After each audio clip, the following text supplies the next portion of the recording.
Again, I informed the Speaker and asked clearance about the instructions ng Pangulo. At ang sabi niya, wala tayong magagawa. Kaya po nagtataka ko kung bakit sinasabi ni Pangulo na hindi niya makilala ang budget. Samantalang lahat na binawas at dinagdag sa mga ahensya ng gobyerno ay humihingi ng approval sa kanya si Sec. Mina Pangandaman.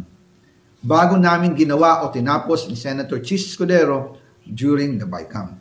Sinabi pa ni Sec. Mina, everything is cleared with the President. Basta importante, pasok ang pondo na request ng Pangulo. The following day, sinabi ni Sec. Mina, approve na si Presidente BBM sa lahat na binawasan na ahensya. Masaya na ang Pangulo dahil naipasok ang gusto niyang 100 billion insertion. Wala pong perang napunta sa akin. Lahat po ng insertion napunta sa ating Pangulo at Speaker Martin Romualdez.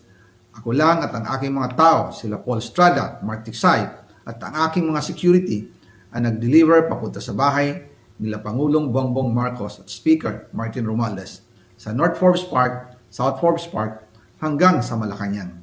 Yung mga deliveries po ay merong record ang aking mga tao. Totoo po yung sinasabi ni Orly Gutesa na nag-deliver siya sa Forbes Park. Totoo din po ang sinasabi ni Orly Gutesa na nag-deliver siya sa Malacanang nung siya ay nasa Senado. Para mapatunayan ang mga litrato na deliveries ay ilalabas ko po together with this video.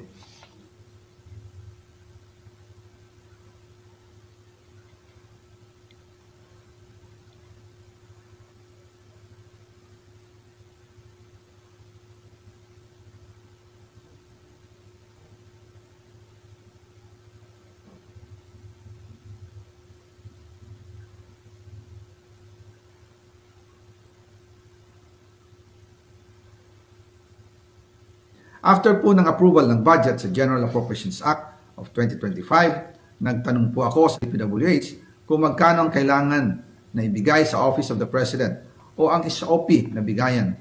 Ang sinagot sa akin ay 25%. Ang ibig sabihin nito, 25% ng 100 billion ang SOP na kailangan ibigay kay BBM mismo. In total, 25 billion ang napunta kay Pangulong Bongbong Marcos. Kaya ngayon, ay hinahamon ko si Ombudsman Remulla kung